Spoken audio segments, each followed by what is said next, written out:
Good morning students. ਅੱਜ ਆਪਾਂ ਜਿਵੇਂ ਕਿ ਪਿਛਲੇ ਲੈਕਚਰ ਦੇ ਵਿੱਚ ਆਪਾਂ ਸਟੱਡੀ ਕੀਤਾ ਐਨਾਲੌਗਸ ਇਲੈਕਟ੍ਰੋਨਿਕਸ ਦੇ ਫਸਟ ਚੈਪਟਰ ਦੇ ਸੈਮੀਕੰਡਕਟਰ ਡਾਇਓਡ ਬਾਰੇ। ਹੁਣ ਆਪਾਂ ਲੈਕਚਰ 2 ਸਟਾਰਟ ਕਰਨ ਲੱਗੇ ਹਾਂ, ਲੈਕਚਰ ਸੈਮੀਕੰਡਕਟਰ ਡਾਇਓਡ ਦਾ। ਠੀਕ ਹੈ ਜੀ, ਜਿਵੇਂ ਕਿ ਆਪਾਂ ਫਸਟ ਲੈਕਚਰ ਦੇ ਵਿੱਚ ਸਟੱਡੀ ਕੀਤਾ ਡਾਇਓਡ ਬਾਰੇ, ਪੀ ਐਨ ਜੰਕਸ਼ਨ ਕੀ ਚੀਜ਼ ਹੁੰਦੀ ਹੈ। ਪੀ ਐਨ ਜੰਕਸ਼ਨ ਤੋਂ ਆਪਾਂ ਡਾਇਓਡਸ ਬਣਾਉਂਦੇ ਹਾਂ, ਡਾਇਓਡਸ ਦਾ ਆਪਾਂ ਕਿਵੇਂ ਫਰਦਰ ਅੱਗੇ ਯੂਜ਼ ਕਰਦੇ ਹਾਂ। ਠੀਕ ਹੈ, ਹੁਣ ਇਸ ਤੋਂ ਆਪਾਂ ਫਰਦਰ ਅੱਗੇ ਲੈ ਕੇ ਆਪਾਂ ਉਹਨਾਂ ਦੇ ਐਪਲੀਕੇਸ਼ਨਸ ਵਗੈਰਾ ਕਿੱਥੇ ਯੂਜ਼ ਹੁੰਦੀਆਂ ਨੇ। ਠੀਕ ਹੈ ਜੀ, ਹੁਣ ਆਪਾਂ ਸਟਾਰਟ ਕਰਦੇ ਹਾਂ ਲੈਕਚਰ 2 ਸੈਮੀਕੰਡਕਟਰ ਡਾਇਓਡ ਦਾ। ਠੀਕ ਹੈ ਜੀ, ਹੁਣ ਜਿਵੇਂ ਕਿ ਤੁਹਾਡੇ ਕੋਲ ਜਾਂ ਸਾਹਮਣੇ ਆ ਰਹੀ ਹੈ ਬਲੌਕ ਡਾਇਗਰਾਮ ਹੈਗੇ ਪਾਵਰ ਸਪਲਾਈ ਦੀ। ਇਹ ਬਲੌਕ ਡਾਇਗਰਾਮ ਤੋਂ ਆਪਾਂ ਨੂੰ ਕੀ ਪਤਾ ਲੱਗਦਾ ਹੈ, ਮੰਨ ਲਓ ਹੁਣ ਆਪਣਾ ਇਹ ਮੇਨ ਫੰਕਸ਼ਨ ਆਪਣਾ ਕੀ ਆ, ਜਿਹੜੇ ਵੀ ਏਸੀ ਸਪਲਾਈ ਆ ਉਹਨੂੰ ਆਪਣਾ ਕਨਵਰਟ ਕਰਨਾ ਡੀਸੀ ਆਊਟਪੁੱਟ ਦੇ ਵਿੱਚ। ਠੀਕ ਹੈ ਜੀ, ਮੇਨ ਫੰਕਸ਼ਨ ਇਹ ਐਪਲੀਕੇਸ਼ਨ ਇਹ ਚੀਜ਼ ਆ ਕਿਸ ਦੀ ਆ, ਰੈਕਟੀਫਾਇਰਸ ਦੀ। ਰੈਕਟੀਫਾਇਰ ਕਿਹਦੇ ਬਣੇ ਹੁੰਦੇ ਨੇ, ਡਾਇਓਡਸ ਦੇ। ਠੀਕ ਹੈ, ਜਿਵੇਂ ਕਿ ਆਪਾਂ ਸੈਮੀਕੰਡਕਟਰ ਡਾਇਓਡ ਤੁਹਾਨੂੰ ਸਮਝਾਇਆ ਪਿਛਲੇ ਲੈਕਚਰ ਦੇ ਵਿੱਚ। ਠੀਕ ਹੈ, ਹੁਣ ਦੇਖੋ ਜਿਵੇਂ ਆ ਟਰਾਂਸਫਾਰਮਰ ਦਾ ਮੇਨ ਕੰਮ ਕੀ ਹੁੰਦਾ। ਟਰਾਂਸਫਾਰਮਰ ਦਾ ਮੇਨ ਕੰਮ ਹੁੰਦਾ ਸਟੈਪ ਡਾਊਨ ਜਾਂ ਸਟੈਪ ਅਪ ਕਰਨਾ। ਠੀਕ ਆ, ਮੰਨ ਲਓ ਕਿ ਜੇ ਆਪਣਾ ਟਰਾਂਸਫਾਰਮਰ ਸਟੈਪ ਡਾਊਨ ਕਰਦੇ ਹਾਂ, ਠੀਕ ਆ, ਫਰਦਰ ਵੋਲਟੇਜ, ਉਸ ਤੋਂ ਬਾਅਦ ਆਪਣਾ ਰੈਕਟੀਫਾਇਰ ਦਾ ਮੇਨ ਫੰਕਸ਼ਨ ਆ ਜਾਂਦਾ। ਰੈਕਟੀਫਾਇਰ ਦਾ ਮੇਨ ਕੰਮ ਕੀ ਹੁੰਦਾ, ਰੈਕਟੀਫਾਇਰ ਦਾ ਕੰਮ ਹੁੰਦਾ ਆਪਣੀ ਜਿਹੜੀ ਏਸੀ ਸਪਲਾਈ ਉਹਨੂੰ ਡੀਸੀ ਸਪਲਾਈ ਦੇ ਵਿੱਚ ਕਨਵਰਟ ਕਰਨਾ। ਹੁਣ ਫਰਦਰ ਆਪਣਾ ਰੈਕਟੀਫਾਇਰ ਤੋਂ ਬਾਅਦ ਅਗਲਾ ਸਟੈਪ ਹੁੰਦਾ ਫਿਲਟਰ ਦਾ, ਜੋ ਕਿ ਤੁਹਾਨੂੰ ਅਗਲੇ ਲੈਕਚਰ ਦੇ ਵਿੱਚ ਇੰਟਰੋਡਿਊਸ ਕਰਾਵਾਂਗੇ। ਉਹ ਤੋਂ ਬਾਅਦ ਹੁੰਦਾ ਰੈਗੂਲੇਟਰ ਦਾ ਕੀ ਕੰਮ ਹੁੰਦਾ, ਇਹ ਵੀ ਤੁਹਾਨੂੰ ਅਗਲੇ ਲੈਕਚਰ ਦੇ ਵਿੱਚ ਦੱਸਾਂਗੇ। ਠੀਕ ਹੈ ਜੀ, ਹੁਣ ਆਪਾਂ ਨੈਕਸਟ ਆਉਂਦਾ ਹੁਣ ਆਪਾਂ ਰੈਕਟੀਫਾਇਰ ਹੁੰਦੀ ਕੀ ਚੀਜ਼ ਆ। ਰੈਕਟੀਫਾਇਰ ਉਹ ਚੀਜ਼ ਹੁੰਦਾ ਜਿਹੜਾ that converts AC voltage of main supply into pulsating DC voltage using one or more P N junction ਡਾਇਓਡਸ। ਠੀਕ ਹੈ ਜੀ, ਇਹਦੇ ਟਾਈਪਸ ਜਿਹੜੇ ਰੈਕਟੀਫਾਇਰ ਦਾ ਮੇਨ ਫੰਕਸ਼ਨ ਕੀ ਹੁੰਦਾ, ਏਸੀ ਵੋਲਟੇਜ ਨੂੰ ਡੀਸੀ ਵੋਲਟੇਜ ਦੇ ਵਿੱਚ ਕਨਵਰਟ ਕਰਨਾ। ਠੀਕ ਹੈ, ਇਹ ਆਪਣੇ ਫਰਦਰ ਆਪਣੇ ਦੋ ਟਾਈਪਸ ਦੇ ਰੈਕਟੀਫਾਇਰ ਹੁੰਦੇ ਨੇ, ਹਾਫ ਵੇਵ ਰੈਕਟੀਫਾਇਰ, ਫੁੱਲ ਵੇਵ ਰੈਕਟੀਫਾਇਰ।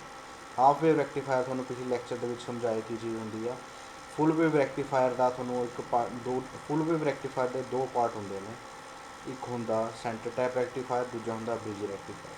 ਜਿਹੜਾ ਸੈਂਟਰ ਟੈਪ ਰੈਕਟੀਫਾਇਰ ਆ ਉਹ ਤੁਹਾਨੂੰ ਇਸ ਲੈਕਚਰ ਦੇ ਵਿੱਚ ਸਮਝਾਵਾਂਗੇ। ਬ੍ਰਿਜ ਰੈਕਟੀਫਾਇਰ ਤੁਹਾਨੂੰ ਪਿਛਲੇ ਲੈਕਚਰ ਦੇ ਵਿੱਚ ਸਮਝਾਇਆ ਹੋਇਆ ਹੈ, ਜੋ ਕਿ ਤੁਸੀਂ ਜਾ ਕੇ ਦੇਖ ਸਕਦੇ ਹੋ।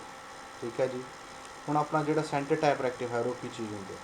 ਹੁਣ ਸੈਂਟਰ ਟੈਪ ਰੈਕਟੀਫਾਇਰ ਅਤੇ ਬ੍ਰਿਜ ਰੈਕਟੀਫਾਇਰ ਦਾ ਫਰਕ ਕੀ ਆ। ਜਿਹੜਾ ਬ੍ਰਿਜ ਰੈਕਟੀਫਾਇਰ ਹੁੰਦਾ ਉਸ ਦੇ ਵਿੱਚ ਆਪਾਂ 4 ਡਾਇਓਡ ਯੂਜ਼ ਕਰਦੇ ਹਾਂ। ਜਿਹੜੇ ਸੈਂਟਰ ਟੈਪ ਫੁੱਲ ਵੇਵ ਰੈਕਟੀਫਾਇਰ ਇਸ ਦੇ ਵਿੱਚ ਸਿਰਫ 2 ਡਾਇਓਡ ਯੂਜ਼ ਕਰਦੇ ਹਾਂ। ਹੁਣ ਆਪਣਾ ਫੁੱਲ ਵੇਵ ਰੈਕਟੀਫਾਇਰ ਕਿਹੜੇ ਹੁੰਦੇ ਨੇ, ਜਿਸ ਦੇ ਵਿੱਚ ਆਪਾਂ ਫੁੱਲ ਸਾਈਕਲ ਯੂਜ਼ ਕਰਦੇ ਹਾਂ। ਫੁੱਲ ਸਾਈਕਲ ਕਹਿਣ ਦਾ ਮਤਲਬ ਕੀ ਹੈ, ਪੋਜ਼ੀਟਿਵ ਹਾਫ ਸਾਈਕਲ ਵੀ ਕਰਦੇ ਹਾਂ, ਨੈਗੇਟਿਵ ਹਾਫ ਸਾਈਕਲ ਵੀ ਯੂਜ਼ ਕਰਦੇ ਹਾਂ। ਠੀਕ ਆ, ਸੈਂਟਰ ਟੈਪ ਦਾ ਕੀ ਮਤਲਬ, ਆਪਾਂ ਕੋਲ ਕੀ ਇਹ ਹੈਗਾ ਟਰਾਂਸਫਾਰਮਰ ਆ।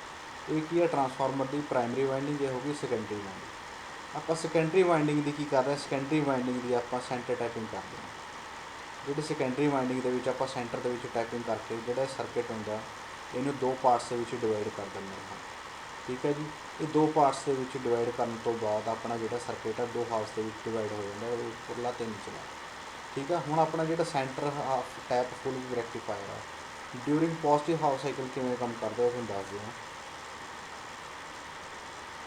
ਹੁਣ ਮੰਨ ਲਓ ਕਿ during positive half cycle current flow during positive half cycle ਆਪਾਂ ਕੋਲ ਪੋਜ਼ੀਟਿਵ ਹਾਫ ਸਾਈਕਲ ਆ। ਠੀਕ ਹੈ ਜੀ, ਹੁਣ ਪੋਜ਼ੀਟਿਵ ਹਾਫ ਸਾਈਕਲ ਕਹਿਣ ਦਾ ਮਤਲਬ ਕਿ ਆਹ ਪੋਜ਼ੀਟਿਵ ਆ ਗਿਆ, ਨੈਗੇਟਿਵ ਆ, ਪੋਜ਼ੀਟਿਵ ਆ, ਨੈਗੇਟਿਵ।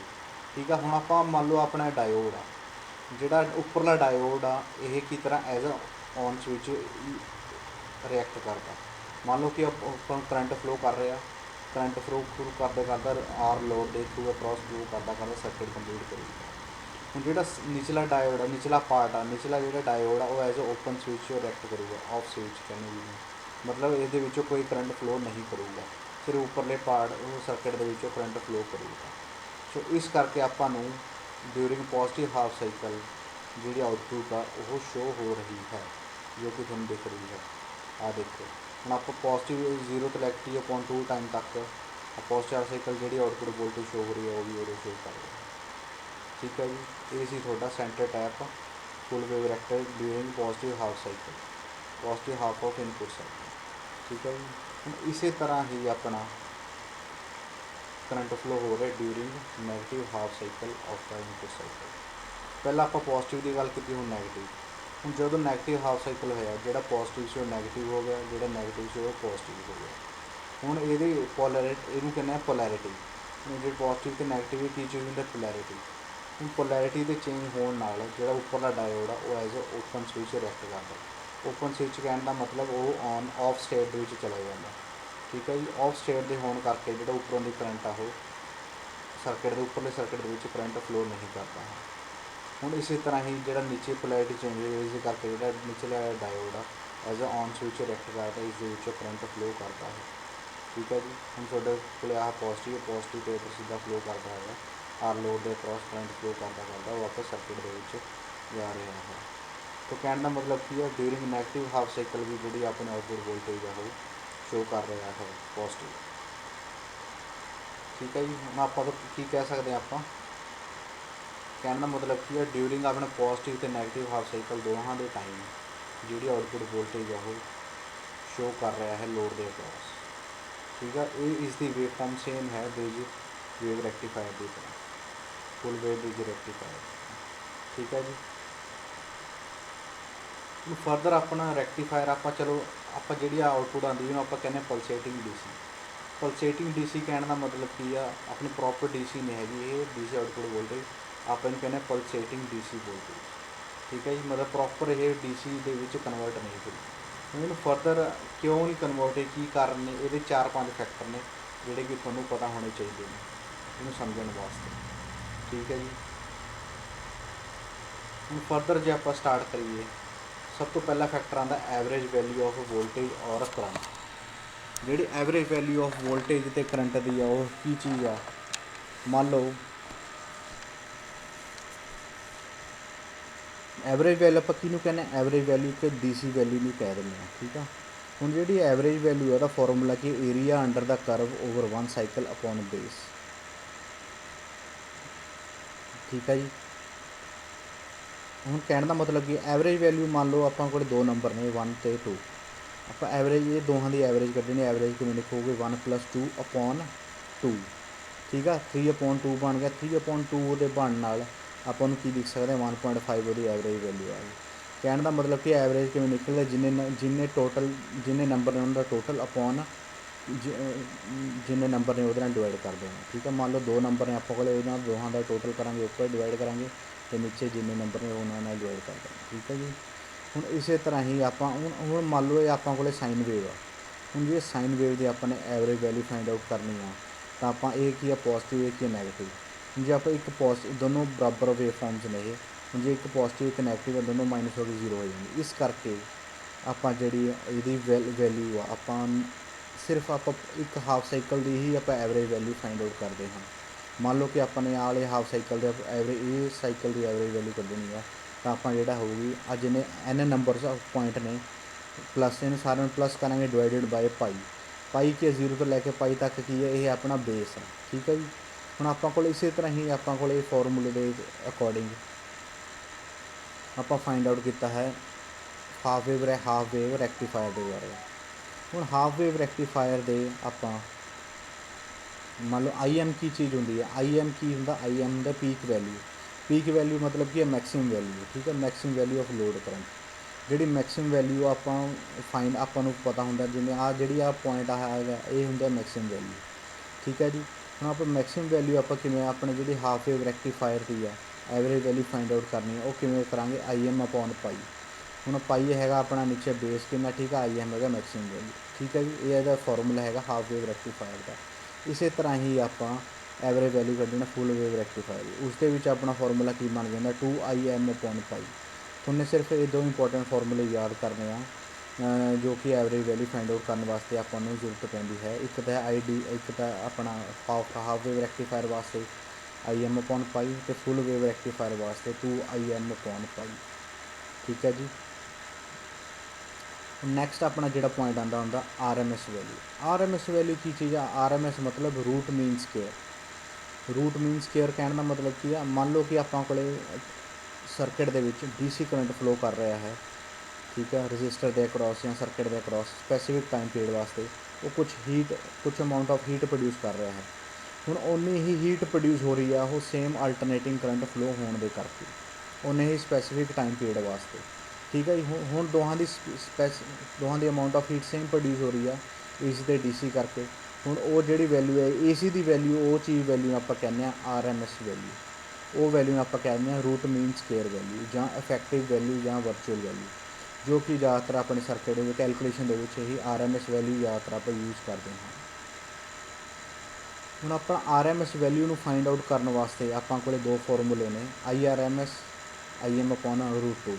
ਜੇ ਆਪਾਂ ਨੇ ਵੋਲਟੇਜ ਦੀ ਵੈਲਿਊ ਫਾਈਂਡ ਆਊਟ ਕਰਨੀ ਹੈ, ਵੋਲਟੇਜ ਦੀ ਕੀ ਹੋਊਗੀ VRMS = VM/√2। ਠੀਕ ਹੈ ਜੀ, ਲੱਗੀ ਸਮਝ। ਹੁਣ ਆਪਾਂ ਕੋਲੇ ਆਪਣੇ ਐਵਰੇਜ ਵੈਲਿਊ ਦੇ ਦੋ ਫਾਰਮੂਲੇ ਸੀ, IM/π ਹਾਫ ਵੇਵ ਵਾਸਤੇ, ਫੁੱਲ ਵੇਵ ਵਾਸਤੇ 2IM/π, ਇਹ ਹੁੰਦਾ ਐਵਰੇਜ ਵੈਲਿਊ ਆਫ ਕਰੰਟ। ਠੀਕ ਆ, ਉਸੇ ਤਰ੍ਹਾਂ ਹੀ ਵੋਲਟੇਜ ਵਾਸਤੇ, ਵੋਲਟੇਜ ਅਤੇ ਕਰੰਟ ਵਾਸਤੇ IRMS ਅਤੇ VRMS ਦੀ ਵੈਲਿਊ ਕੀ ਹੋਊਗੀ, ਮੈਕਸਿਮਮ ਵੈਲਿਊ ਜਾਂ ਪੀਕ ਵੈਲਿਊ ਆਪਾਂ ਡਿਵਾਈਡਡ ਬਾਈ √2 ਇਸ ਦੀ ਮੈਕਸਿਮਮ ਵੋਲਟੇਜ ਡਿਵਾਈਡਡ ਬਾਈ √2।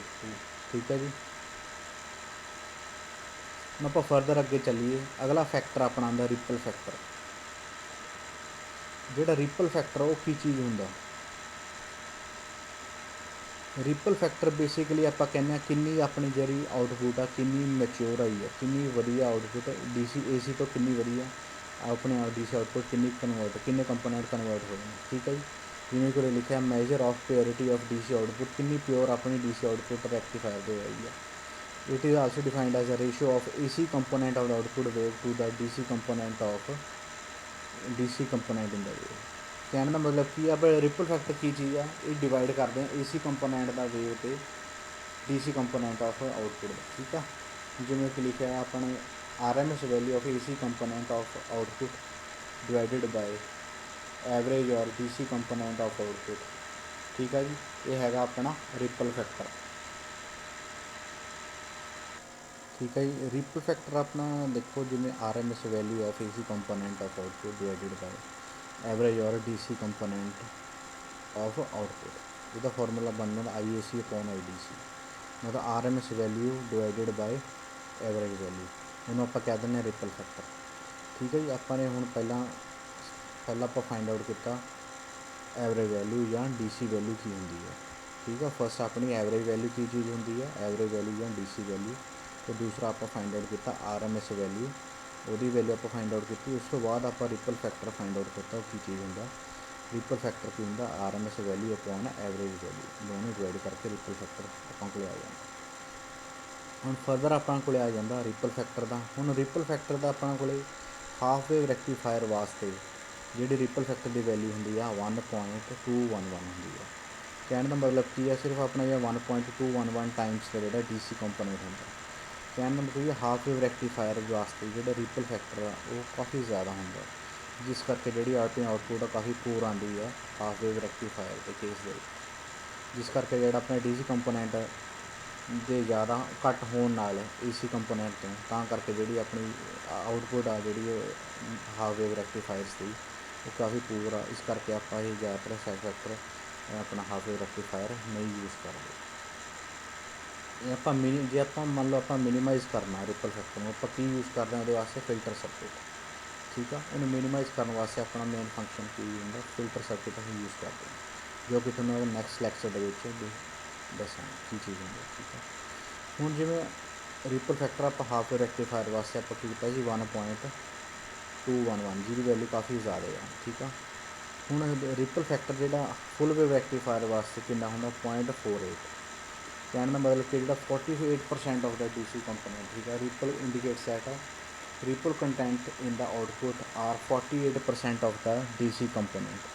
ਜਿਹੜਾ 48% ਹੈ DC ਕੰਪੋਨੈਂਟ ਦਾ, which is much less than that of the half wave rectifier. ਠੀਕ ਆ, ਇਸ 'ਚ ਰਿਪਲ ਫੈਕਟਰ ਆਪਣੀ ਵੈਲਿਊ ਘੱਟ ਆ, ਇਸ ਕਰਕੇ ਜਿਹੜਾ ਆਪਣਾ DC ਕੰਪੋਨੈਂਟ ਜ਼ਿਆਦਾ ਹੁੰਦਾ, ਇਸ ਕਰਕੇ ਜਿਹੜੀ ਇਸ ਦੀ ਆਊਟਪੁੱਟ ਆ ਹਾਫ ਵੇਵ ਰੈਕਟੀਫਾਇਰ ਨਾਲੋਂ ਫੁੱਲ ਵੇਵ ਰੈਕਟੀਫਾਇਰ ਦੀ ਆਊਟਪੁੱਟ ਕਾਫੀ ਇੰਪਰੂਵ ਹੁੰਦੀ ਹੈ, ਵਧੀਆ ਹੁੰਦੀ ਹੈ। ਇਸ ਕਰਕੇ ਜ਼ਿਆਦਾਤਰ ਆਪਾਂ ਫੁੱਲ ਵੇਵ ਰੈਕਟੀਫਾਇਰ ਹੀ ਯੂਜ਼ ਕਰਦੇ ਹਾਂ ਸਰਕਿਟਸ ਦੇ ਵਿੱਚ, ਕੰਪੋਨੈਂਟਸ ਕਿਤੇ ਵੀ ਯੂਜ਼ ਕਰਦੇ ਹਾਂ। ਠੀਕ ਹੈ ਜੀ, ਨੈਕਸਟ ਆਪਾਂ ਕੋਲ ਫਰਦਰ ਜਿਹੜਾ ਪੁਆਇੰਟ ਆਉਂਦਾ ਉਹ ਹੁੰਦਾ peak inverse voltage. Peak inverse voltage ਕੀ ਚੀਜ਼ ਹੁੰਦੀ ਆ, ਪੀਕ ਇਨਵਰਸ ਵੋਲਟੇਜ ਕੀ ਹੁੰਦਾ, it is a maximum reverse voltage that diode can withstand by destroying the junction. ਠੀਕ ਆ, ਮੈਕਸੀਮਮ ਰਿਵਰਸ ਵੋਲਟੇਜ ਆਪਾਂ ਕੋਲ ਇੱਕ ਫਾਰਵਰਡ ਬਾਇਸ ਹੁੰਦਾ, ਇੱਕ ਹੁੰਦਾ ਰਿਵਰਸ ਬਾਇਸਡ। ਹੁਣ ਜਿਹੜੇ ਰਿਵਰਸ ਬਾਇਸ ਦੇ ਕੇਸ ਦੇ ਵਿੱਚ ਮੈਕਸੀਮਮ ਰਿਵਰਸ ਵੋਲਟੇਜ ਹੁੰਦੀ ਹੈ ਉਹਨੂੰ ਆਪਾਂ ਕਹਿ ਦਿੰਦੇ ਹਾਂ ਪੀਕ ਇਨਵਰਸ ਵੋਲਟੇਜ। ਜਿਹੜੀ ਮੈਕਸੀਮਮ ਰਿਵਰਸ ਵੋਲਟੇਜ ਆਪਾਂ ਅਪਲਾਈ ਕਰ ਸਕਦੇ ਹਾਂ ਵਿਦਆਊਟ ਜਿਹੜਾ ਡਾਇਓਡ ਦਾ ਜੰਕਸ਼ਨ ਆ ਉਹ ਬ੍ਰੇਕ ਹੋਏ ਬਿਨਾਂ, ਉਹਨੂੰ ਆਪਾਂ ਕਹਿ ਦਿੰਦੇ ਹਾਂ ਪੀਕ ਇਨਵਰਸ ਵੋਲਟੇਜ। ठीक है जी। ਜਿਹੜਾ ਪੀਕ ਇਨਵਰਸ ਵੋਲਟੇਜ ਦੀ ਰੇਟਿੰਗ ਦੇ ਹੀ ਆਧਾਰ 'ਤੇ ਆਪਾਂ ਡਾਇਓਡ ਦੀ ਸਿਲੈਕਸ਼ਨ ਕਰਦੇ ਹਾਂ। ਠੀਕ ਆ, ਕਿਹੜੇ ਸਰਕਟ ਵਿੱਚ ਕਿਹੜਾ ਡਾਇਓਡ ਕਿੰਨੀ ਰੇਟਿੰਗ ਵਾਲਾ ਯੂਜ਼ ਹੋਊਗਾ, ਇਹ ਕਿਤੇ ਡਿਪੈਂਡ ਕਰਦਾ ਪੀਕ ਇਨਵਰਸ ਵੋਲਟੇਜ 'ਤੇ ਰੇਟਿੰਗ ਦੇ ਉੱਤੇ। ਠੀਕ ਆ ਜੀ। ਹੁਣ ਮੰਨ ਲਓ ਆਪਣੇ ਹਾਫ ਵੇਵ ਰੈਕਟੀਫਾਇਰ ਜਿਹੜੀ ਆਪਣੇ ਪੀਕ ਇਨਵਰਸ ਵੋਲਟੇਜ ਆ ਉਹ ਕੀ ਹੁੰਦੀ ਆ, ਉਹ ਹੁੰਦੀ ਹੈ VM। During negative cycle the diode is reverse biased and the maximum value of reverse voltage is VM, that is maximum value of the signal। ठीक है।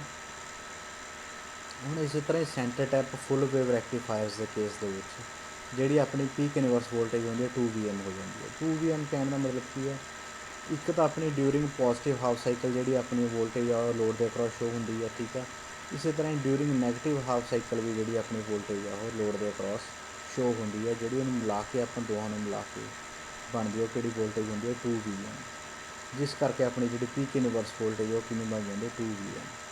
ਠੀਕ ਹੈ, ਜਿਵੇਂ ਕਿ ਉਰੇ ਲਿਖਿਆ ਹੈ during the first half or the positive half of the input AC supply, the diode D1 is positive and thus conducts and provide no resistance at all। ठीक है, thus the whole of voltage Vs developed in the upper half of the AC supply is provided to the load resistance RL। फिर इसी तरह ही case ਦੇ ਵਿੱਚ D2 ਦੇ ਵਿੱਚ lower half of the transformer C negative half cycle ਦੇ case ਦੇ ਵਿੱਚ। ਠੀਕ ਹੈ ਜੀ। ਹੁਣ ਫਰਦਰ ਆਪਾਂ ਅੱਗੇ ਚੱਲਦੇ ਹਾਂ। ਫਰਦਰ ਆਪਣੇ ਫੁੱਲ ਵੇਵ ਬ੍ਰਿਜ ਰੈਕਟੀਫਾਇਰ ਦੇ ਕੇਸ ਦੇ ਵਿੱਚ ਕੀ ਹੁੰਦਾ। ਹੁਣ ਫੁੱਲ ਵੇਵ ਬ੍ਰਿਜ ਰੈਕਟੀਫਾਇਰਸ ਦੇ ਕੇਸ ਦੇ ਵਿੱਚ ਆਪਣੀ ਜਿਹੜੀ ਵੋਲਟੇਜ ਹੁੰਦੀ ਆ ਉਹ ਵੀ ਕਿੰਨੀ ਹੁੰਦੀ, ਟੋਟਲ ਹੁੰਦੀ ਹੈ 2VM। ਬਟ ਉਹ ਜਿਹੜੇ ਆਪਣੇ ਕੋਲ ਡਾਇਓਡ ਕਿੰਨੇ ਯੂਜ਼ ਹੁੰਦੇ, 4 ਡਾਇਓਡ ਯੂਜ਼ ਹੁੰਦੇ। ਮੰਨ ਲਓ ਆਪਣੇ ਜਿਹੜੇ ਡਾਇਓਡ D2 ਅਤੇ D4 ਕੀ ਆ, ਰਿਵਰਸ ਬਾਇਸ ਹੁੰਦੇ ਨੇ।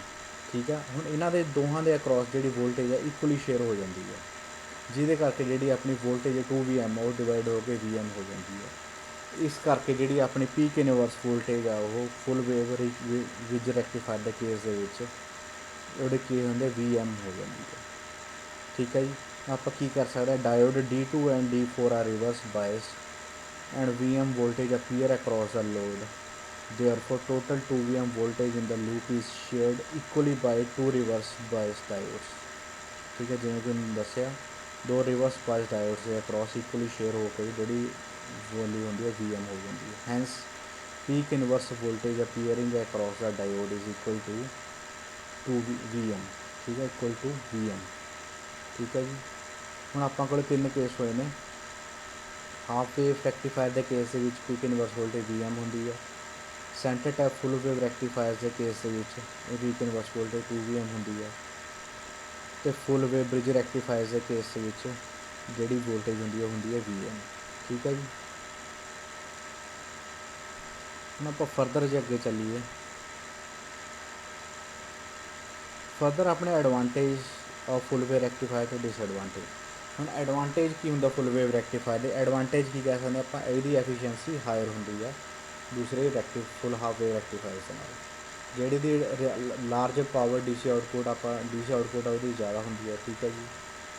ਅਤੇ ਜੇ ਰਿਪਲ ਫੈਕਟਰ ਆ ਇਸ ਦੇ ਵਿੱਚ ਘੱਟ ਹੁੰਦਾ, ਜਿਸ ਕਰਕੇ ਜਿਹੜੀ ਆਪਣੀ DC ਆਊਟਪੁੱਟ ਵੋਲਟੇਜ ਜ਼ਿਆਦਾ ਹੁੰਦੀ ਹੈ। ਡਿਸਐਡਵਾਂਟੇਜ ਕੀ ਚੀਜ਼ ਹੈ ਇਹਦੀ, ਡਿਸਐਡਵਾਂਟੇਜ ਇਹ ਕਿ ਜਿਹੜੀ ਪੀਕ ਇਨਵਰਸ ਵੋਲਟੇਜ ਰੇਟਿੰਗ ਹੈ ਉਹ ਜ਼ਿਆਦਾ ਹੁੰਦੀ ਆ, ਜਿਸ ਕਰਕੇ ਜਿਹੜੇ ਇਹਦੇ ਡਾਇਓਡਸ ਯੂਜ਼ ਹੁੰਦੇ ਨੇ ਕਾਫੀ ਸਾਈਜ਼ ਵੱਡੇ ਹੁੰਦੇ ਨੇ ਅਤੇ ਕੋਸਟਲੀਅਰ ਹੁੰਦੇ ਨੇ। ਠੀਕ ਹੈ, ਅਤੇ ਆਪਣੇ ਜਿਹੜੇ ਕੋਸਟ ਆਫ ਜਿਹੜੇ ਸੈਂਟਰ ਟੈਪ ਟਰਾਂਸਫਾਰਮਰ ਆ ਉਹਦੀ ਵੀ ਕੋਸਟ ਕਾਫੀ ਜ਼ਿਆਦਾ ਹਾਈ ਹੁੰਦੀ ਹੈ, ਜਿਸ ਕਰਕੇ ਆਪਾਂ ਨੂੰ ਇਹ ਕੋਸਟਲੀ ਪੈ ਜਾਂਦਾ ਹੈ ਫੁੱਲ ਵੇਵ ਰੈਕਟੀਫਾਇਰ। ਜੇ ਆਪਾਂ ਫਰਦਰ ਅੱਗੇ ਚੱਲੀਏ ਐਫੀਸ਼ੀਐਂਸੀ, ਹੁਣ ਆਪਾਂ ਨੈਕਸਟ ਫੈਕਟਰ ਜਿਹੜਾ ਲਾਸਟ ਦੇ ਵਿੱਚ ਹੈਗਾ ਉਹ ਹੈਗਾ ਰੈਕਟੀਫਾਇਰ ਐਫੀਸ਼ੀਐਂਸੀ। ਹੁਣ ਰੈਕਟੀਫਾਇਰ ਐਫੀਸ਼ੀਐਂਸੀ ਦਾ ਕਹਿਣ ਦਾ ਮਤਲਬ ਕੀ ਹੈ, ਰੈਕਟੀਫਾਇਰ ਐਫੀਸ਼ੀਐਂਸੀ ਕੀ ਹੁੰਦਾ, ਐਫੀਸ਼ੀਐਂਸੀ ਕਹਿਣ ਦਾ ਐਫੀਸ਼ੀਐਂਸੀ ਉਹ ਚੀਜ਼ ਹੁੰਦੀ ਆ, ਐਫੀਸ਼ੀਐਂਸੀ ਦਾ ਬੇਸਿਕ ਜਿਹੜਾ ਫਾਰਮੂਲਾ ਹੁੰਦਾ ਆਊਟਪੁੱਟ ਅਪੋਨ ਇਨਪੁੱਟ। ਕਿਸੇ ਵੀ ਚੀਜ਼ ਦੀ ਐਫੀਸ਼ੀਐਂਸੀ ਜੇ ਆਪਾਂ ਨੇ ਫਾਈਂਡ ਆਊਟ ਕਰਨੀ ਉਹਦਾ ਬੇਸਿਕ ਫਾਰਮੂਲਾ ਹੈਗਾ ਆਊਟਪੁੱਟ ਅਪੋਨ ਇਨਪੁੱਟ। ਮਤਲਬ ਆਪਾਂ ਨੂੰ ਉਸਦੀ ਆਊਟਪੁੱਟ ਪਤਾ ਹੋਣੀ ਚਾਹੀਦੀ ਹੈ ਅਤੇ ਇਨਪੁੱਟ। ਠੀਕ ਹੈ, ਉਹਨੂੰ ਡਿਵਾਈਡ ਕਰਾਂਗੇ ਤਾਂ ਇਹ ਆਪਣਾ ਐਫੀਸ਼ੀਐਂਸੀ ਫਾਈਂਡ ਆਊਟ ਕਰ ਸਕਦੇ ਹਾਂ। ਮੰਨ ਲਓ ਕਿ ਆਪਣੀ ਰੈਕਟੀਫਾਇਰ ਐਫੀਸ਼ੀਐਂਸੀ ਟੋਟਲ AC ਇਨਪੁੱਟ ਦਿੱਤੀ ਹੋਈ ਆ ਅਤੇ ਆਪਾਂ ਯੂਜ਼ਫੁਲ ਦੀ ਆਊਟਪੁੱਟ ਪਾਵਰ ਕਨਵਰਟ ਕੀਤੀ। ਮੰਨ ਲਓ ਹੁਣ ਆਪਾਂ ਕੋਈ ਐਫੀਸ਼ੀਐਂਸੀ ਦਾ ਫਾਰਮੂਲਾ ਸਾਈ। ਠੀਕ ਆ, ਇਹ ਹੁੰਦਾ DC output power divided by AC input power. P D C upon P A C, ये दोनों ने डिवाइड करांगे तो जी अपने रैक्टीफायर्स की वो एफिशिएंसी फाइंड आउट हो जाएगी। ठीक है जी। हूँ इस तरह ही हाफ वेव रैक्टीफायर्स की एफिशिएंसी कितनी है 40.6%।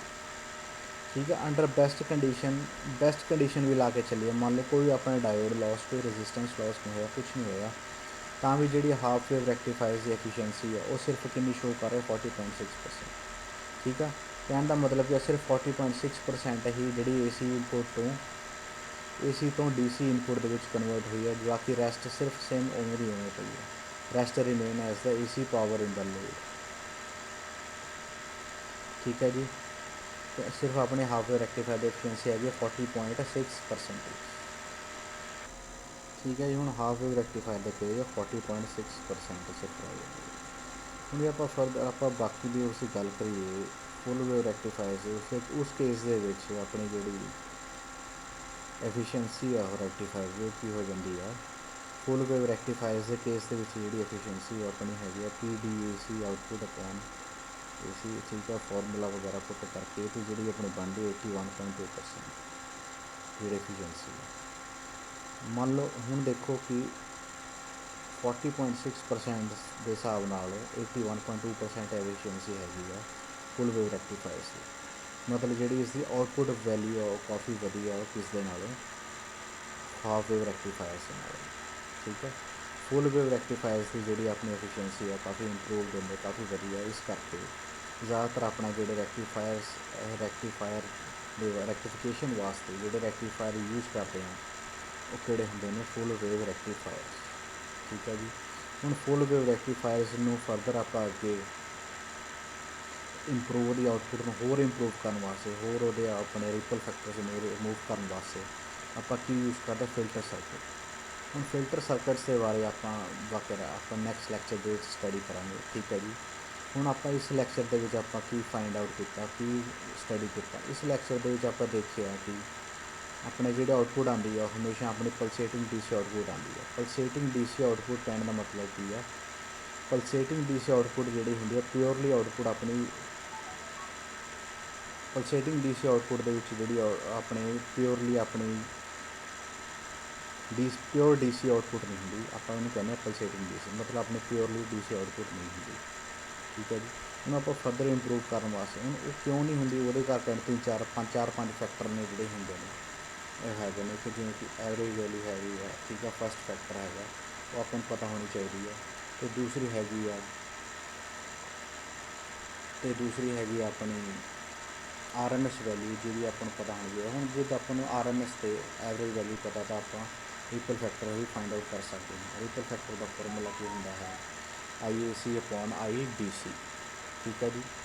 हूँ पर रिपल फैक्टर में फाइंड आउट करने वास्ते आप ठीक है जी। हूँ आप अपना फर्क की आप रिपल फैक्टर वगैरह पढ़ा, रिपल फैक्टर तो बाद अपना जो नैक्सट आता रिपल फैक्टर तो बाद अपना जो फैक्टर आप पढ़िया वो है पीक इनवर्स वोल्टेज। ये बहुत इंपॉर्टेंट फैक्टर है। पीक इनवर्स वोल्टेज आप 3 केस किए हैं। ठीक है। Half wave rectifier, centre tap full wave rectifier तो bridge rectifier, full wave bridge rectifier. ठीक है। हाफ वेव रैक्टीफायर के वी एम अपनी peak inverse voltage, centre tap case के जी 2 वी एम आ तो फुल वेव ब्रिज रैक्टीफायर के केस की है वी एम। ठीक है जी। हम आप फरदर जो आप देखिए एडवांटेज डिसएडवांटेज की ने उस तो बाद एंड के आपको आंदा रैक्टीफायर एफिशिएंसी। रैक्टीफायर एफिशिएंसी तो आपको की पता लगता किसकी एफिशिएंसी किसकी आउटपुट ज़्यादा आप जिसकी आउटपुट ज़्यादा आप फरदर आप नैक्सट अपने सर्किट के यूज़ करना है। सो मैंने उम्मीद है कि थोड़ा समझ लगे होना ही सारे जो लैक्चर है बहुत ही इंपॉर्टेंट लैक्चर है ये नोट्स वगैरह तैयार कर लिए। ठीक है। बाकी नैक्सट लैक्चर के आप फरदर आप स्टडी करांगे filter circuits regarding filter circuits की होंगे। फिल्टर सर्किट्स आप इस आप फरदर दसांगे फिल्टर सर्किट्स की किहड़े कंपोनेंट यूज़ होंगे ने किहड़े टाइप्स के फिल्टर होंगे ने। ठीक है। वो अलग अलग इस केस फिल्टर के केस फिर उस तो बाद आप फरदर उन्हें आप रेगूलेट करने वास्ते फिर रेगूलेटर को यूज़ करते हैं सारे एट द एंड आउट आप डी सी आउटपुट आप फाइंड आउट कर सकते हैं। ठीक है जी। सबसे पहले ये कन्वर्ट करना अपन की चीज़ है। Thank you students for your time. Hope कि ਤੁਹਾਨੂੰ ਸਮਝ ਲੱਗਾ। Thank you.